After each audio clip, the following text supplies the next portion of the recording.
हरे कृष्णा। मोक्षदा एकादशी की कथा व महत्व। हिंदू सनातन धर्म में हर एकादशी का अपना एक विशिष्ट और गहरा महत्व होता है। पूरे वर्ष में 24 एकादशियां आती हैं और हर एकादशी अपने आप में खास फल देने वाली कही गई है। इन्हीं एकादशियों में से एक अत्यंत पवित्र और मोक्षदायिनी एकादशी है मोक्षदा एकादशी। यह एकादशी माघ शीर्ष मास के शुक्ल पक्ष में आती है। यह वही दिन है जब भगवान श्री कृष्ण ने कुरुक्षेत्र के युद्ध भूमि में अर्जुन को श्रीमद् भगवत गीता का ज्ञान दिया था। इसलिए इस दिन को गीता जयंती भी कहा जाता है। सनातन धर्म के हर ग्रंथ में इस एकादशी को वह दिन बताया गया है जो न केवल मनुष्य को पापों से मुक्ति देता है बल्कि आत्मा की शांति, पितरों की मुक्ति और मोक्ष की प्राप्ति भी कराता है। इसी कारण इसका नाम मोक्षदा रखा गया, अर्थात मोक्ष देने वाली एकादशी। मोक्षदा एकादशी का महत्व। मोक्षदा एकादशी का व्रत रखने वाले व्यक्ति को पिछले जन्मों के पापों से मुक्ति, जीवन में शांति, सुख और समृद्धि, मन की चंचलता से छुटकारा, आत्मा की शुद्धि, पितरों की मुक्ति, मोक्ष की प्राप्ति, इन सभी फलों की प्राप्ति होती है। शास्त्रों में लिखा है कि यह एकादशी हजारों वर्ष की कठोर तपस्या के समान फल देती है। जो लोग अपने दिवंगत पूर्वजों या माता पिता की शांति के लिए चिंतित रहते हैं, उनके लिए यह एकादशी अत्यंत लाभकारी मानी जाती है। इस दिन किया गया व्रत पितरों को नरक से स्वर्ग लोक तक पहुंचाने की शक्ति रखता है। मोक्षदा एकादशी की पौराणिक कथा बहुत प्राचीन समय की बात है। हिमालय की तलहटी में चंपकवन नामक राज्य था। इस राज्य के राजा का नाम था वैखानस। वे बहुत धर्मनिष्ठ, दयालु और न्यायप्रिय राजा थे। राजा वैखानस सदैव प्रजा की भलाई में लगे रहते थे। उनके राज्य में हर प्रकार का सुख था, प्रजा प्रसन्न थी और राज्य समृद्ध था। लेकिन राजा के मन में एक बात हमेशा खटकती रहती। वे ये जानना चाहते थे कि उन्हें स्वर्गवासी पिता का लोक में क्या स्थान है और उनकी माता किस अवस्था में है। एक रात राजा ने अत्यंत भयानक स्वप्न देखा। उन्होंने देखा कि उनके माता पिता नरक में भयंकर कष्ट भोग रहे हैं। वे काले धुएं और आग के बीच चिल्ला रहे थे। उनके अंगों पर घाव थे और उन्हें असुर यातनाएं दे रहे थे। उनके पिता अत्यंत वेदना से राजा को पुकारते हुए बोले, पुत्र वैखानस, मेरे दुख का अंत कर।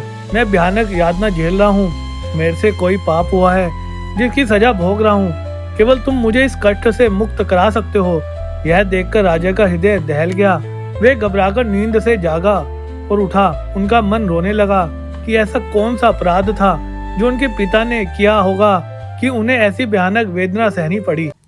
अगली सुबह राजा ने यह बात अपने राजगुरु को बताई। राजगुरु ने कहा, हे राजन, आपका स्वप्न केवल कल्पना नहीं है, यह आपकी आत्मा को मिला संकेत है कि आपके पिता सच में किसी लोक में कष्ट भोग रहे हैं। इसका समाधान आपको किसी दिव्य ऋषि से मिलेगा। राजा ने बिना देर किए ऋषि की खोज के लिए यात्रा आरंभ की। कई दिनों की यात्रा के बाद वे एक पर्वत की कंदराओं में स्थित एक आश्रम में पहुंचे जहां महान तपस्वी ऋषि परमेश्वर निवास करते थे। उनकी तपस्या के तेज से पूरा क्षेत्र प्रकाशित था। राजा ने विनम्र होकर उन्हें प्रणाम किया और स्वप्न का वर्णन पूर्ण श्रद्धा के साथ किया। राजा की बात सुनकर ऋषि बोले, हे राजन, जो आपने देखा वह सत्य है। आपको पिता इस समय नरक में है और वहां कष्ट भोग रहे हैं। उनके कष्ट का कारण उनके द्वारा पिछले जन्म में किए गया एक छोटा सा पाप है जिसका भोग उन्हें मिल रहा है। राजा दुखी होकर बोले, राजन, आने वाली मार्ग शीर्ष मास की शुक्ल पक्ष की मोक्षदा एकादशी आपके पिता की मुक्ति का द्वार है।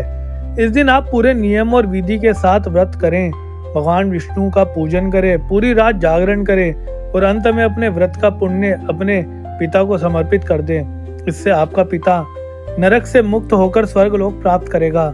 राजा ने श्रद्धा पूर्वक ऋषि को प्रणाम किया और राज्य लौटकर मोक्षदा एकादशी की तैयारी करने लगे। वह शुभ दिन आया।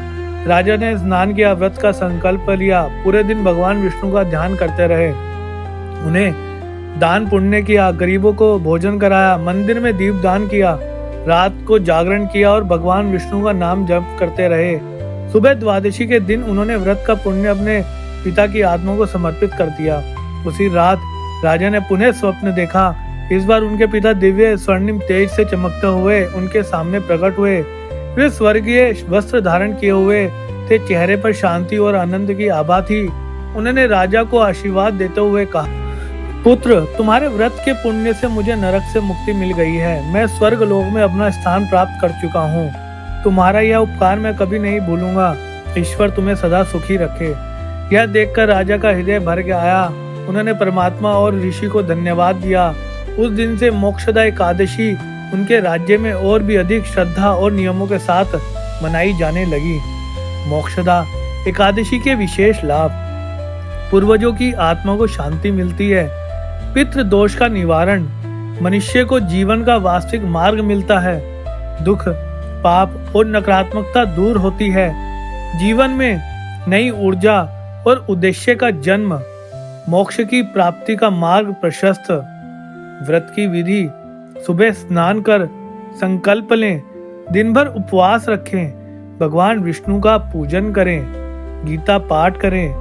रात भर जागरण और द्वादशी को दान और पारण करें। हरे कृष्णा कृष्ण कृष्णा हरे हरे, हरे राम राम राम हरे हरे। आप सभी को मोक्षदा एकादशी की हार्दिक शुभकामनाएं।